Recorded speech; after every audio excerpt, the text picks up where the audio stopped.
Ini berita bagus buat teman-teman yang lagi cari HP mid-range 4-5 jutaan dengan performance serasa flagship yang gak kaleng-kaleng. Gue bakal buktiin di banyak tes ini dan hasilnya bikin senyum. Yuk kita bahas Redmi Note 12 Turbo. Ini dia boxnya yang cukup beda dari biasanya ya, berwarna dasar hitam dengan tulisan warna putih agak abu-abu gitu. Di samping kanan kiri tulisan Redmi Note 12 Turbo dan di bawah Redmi. Oh ya, varian gue ini yang 12 plus 256 ya. Pas dibuka langsung disambut sama box warna putih dengan tulisan Redmi dan logo cicak berapi di bawah. Di dalamnya ada SIM ejector, buku-buku nggak jelas, dan case transparan yang elastis. Ini dia HP-nya nih yang kita kesampingin dulu. Dan dapat kepala charger 67 watt dan kabelnya Type A ke Type C. Dan ini dia HP-nya yang dibungkus plastik gitu guys. Pas dinyalain langsung disambut sama MIUI 14 berbasis Android 13 ya. Habis itu setup kayak biasa dan pas gua regis sidik jari, kalian ngeh nggak sih kalau animasinya ini agak beda? Habis itu pas kelar gua cek storage-nya udah kemakan 30,1 GB dari 256 yang cukup gede loh size-nya. Padahal kalau dilihat bloatware-nya nggak sebanyak HP-HP sebelumnya. Tapi tenang ya, ini kita bisa uninstall kok, jadi makin bersih. Oh ya, karena ini MIUI 14, fitur-fitur kayak edit icon sama gedein foldernya juga ada di sini.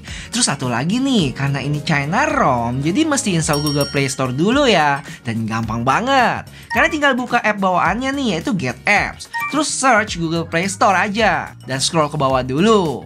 Sebenarnya udah ada sih app-nya, cuman diumpetin aja dan kita mesti update. Setelah kelar, tinggal login kayak biasa deh. Impresi gue tentang HP ini, desain kamera belakangnya kekinian banget, yang cuman ada tonjolan-tonjolan lensanya aja.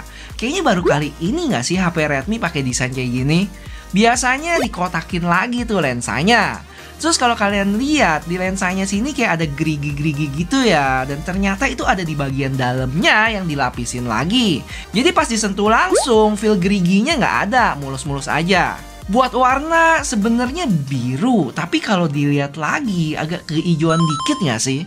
Terus back covernya punya tekstur glitter atau bintik-bintik, yang mana minim banget sama jiplakan sidik jari. Lanjut ke bagian depan yang punya layar 6,67 inch dengan bezel yang tipis, kecuali bagian bawahnya tebelan dikit aja. Overall lega banget sih layarnya. Di sebelah kanan HP ini ada volume dan power button yang merangkap sebagai fingerprint. Di kanan kosong, di atas ada IR blaster, mic, speaker, dan lubang yang dicintai banyak orang, yaitu headphone jack, betul. Habis itu di bawah ada slot SIM card yang nggak bisa tambah memori ya, ada mic, port Type C, dan speaker lagi. HP ini punya desain frame yang flat, gampang juga buat diberdiriin.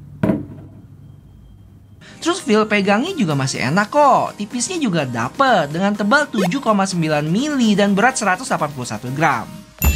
Lanjut kita ke spesifikasinya, mulai dari layarnya yang punya ukuran 6,67 inch OLED dengan refresh rate 120Hz dan 240Hz touch sampling. Tingkat kecerahan maksimalnya juga udah cukup oke nih di 1000 nits. Habis itu lanjut kita ke performance yang ditunggu-tunggu, si Snapdragon 7 Plus Gen 2. Dengan fabrikasi TSMC 4 nanometer yang dapat skor Antutu di 959 ribuan. Wah, gue cuma bisa bilang wow.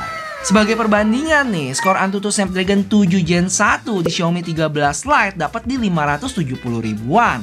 Sedangkan Snapdragon 778G di Poco X5 Pro itu di 530 ribu. Dan satu lagi nih yang masih anget, Snapdragon 782G dapat di 590 ribuan. Gile nggak tuh? Dari 500 ribuan loncat ke 950 ribuan sih nggak ngotak. Kalau dilihat dari skornya, Snapdragon 7 Plus Gen 2 ini ada di atas Snapdragon 870 dan Dimensity 8100 Ultra yang angkanya ada di sekitar 700.000 sama 800 ribuan nih. Tapi dia masih di bawah Snapdragon 8 Plus Gen 1 dengan skor sekitar 1 juta. Sekalian gue kasih lihat juga untuk Geekbench 6-nya ya, terus Wildlife Stress Test dan Wildlife Extreme Stress Test. Masih belum terlalu yakin sama angka-angka ini? Nanti kita buktiin di tes Genshin Impact, oke? Sabar. Nah, kita balik lagi ke speknya yang punya baterai 5000 mAh dan support 67 watt fast charging. Untuk kamera dia 64 megapiksel wide ber-OIS nih, 8 megapiksel ultra wide dan 2 megapiksel makro. Dari yang dulu semangat banget ngecengin lensa ini, sampai sekarang udah capek sendiri. Ya udahlah. Terus untuk selfie-nya 16 megapiksel. BTW buat foto 2 kali di HP ini cukup spesial ya, karena dia pakai teknologi in-sensor zoom. Artinya apa Bang Messi? Yang artinya hasil fotonya ini langsung diambil dari full resolusi sensor 64 megapikselnya yang di crop gitu tuh. Jadi hasilnya lebih bagus dibanding digital zoom biasa. Sisanya HP ini HP 5G, dual stereo speaker, Wi-Fi 6E, Bluetooth 5.3 dan lainnya.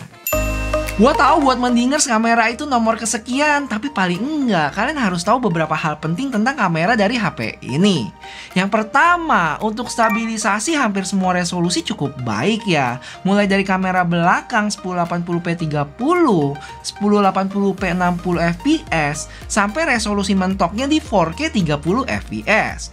Buat video selfie-nya juga stabil di 1080p 30 fps nih. Kecuali untuk yang 1080 60 fps ada gempanya guys. Untuk kualitasnya tergolong bagus sih buat HP mid-range nih. Warna mendekati natural, dynamic range juga cukup baik. Cuma ini di kamera belakang ya, kalau kamera depan. Dan ini adalah kamera selfie 1080p 30 fps. Untuk dynamic range-nya ya putih semua.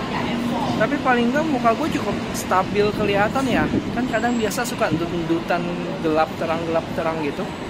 Oh iya, satu lagi, untuk kondisi indoor atau yang ada lampu gitu, jitternya cukup berasa di sini. Terakhir buat foto-fotonya juga udah bagus ya. Dari sisi warna cukup mendekati natural, dynamic range juga oke. Untuk selfie sebenarnya bagus sih, kecuali kalau ada cahaya terang di belakang bakal jadi putih backgroundnya. Tapi untuk muka masih cukup baik terekspos. Oke, jadi langsung aja buat menjawab rasa penasaran, gue sikat HP ini mainin Genshin Impact dengan settingan low 60 fps. Oh iya, performance mode-nya udah gue nyalain ya di menu baterai maupun game mode-nya. Dan hasilnya, wow, bisa dapat FPS yang hampir mentok di 58,7. Dari grafiknya pun bisa dilihat cukup stabil ya. Ada beberapa drop kecil sih, tapi batas bawahnya masih ada di sekitar 47 sampai 48 fps. Total gue main sekitar 15 menitan dan baterai berkurang 6% dengan suhu yang cukup terkendali. Anget dikit aja di 39 derajat. Gimana? Masih kurang? Sama, karena dirasa low 60 fps terlalu cupu buat HP ini. Langsung aja gue cobain mentoknya di highest 60 fps. Dan hasilnya, wow lagi, dapat fps di 54,9. Grafiknya sih lebih bergejolak ya sekarang di sini nih, tapi tetap batas bawahnya masih baik di minimal 45-an. Total di tes gua ini, gua main sekitar 22 menitan dengan baterai berkurang 11%. Dan suhunya ada di 42 derajat. Panas tapi nggak yang banget. Overall hasilnya positif banget ya. Ada secercah harapan buat HP-HP mid-range bisa main Genshin Impact dengan settingan mentok atau game berat lainnya nih. Wah, gue jadi penasaran dengan chipset yang sama kalau dipakai sama HP lain bakal tetap cihuy nggak ya? Tapi bang, harganya harga mid-range juga nggak nih? Nah, ini yang mau kita bahas sekarang. Oh ya, tapi sebelumnya biar lemburnya gue bikin video ini nggak sia-sia, boleh bantu gue buat like video ini ya. Thank you. Jadi HP ini punya 3 warna ya, ada biru, hitam, dan putih. Buat putihnya agak beda nih, ada corak-coraknya gitu. Cuma yang menarik di sini ada pilihan storage-nya. HP mid-range punya storage 512 aja udah wah. Tapi ini dia kasih storage 1 tera dengan RAM sampai 16 GB. Buat harganya sendiri mulai dari 4,3 sampai 5,6 juta rupiah. Redmi Note 12 Turbo ini juga punya special edition-nya, yaitu yang Harry Potter seharga 5,2. Nah, sekarang gue punya pertanyaan nih. Kita berandai-andai aja.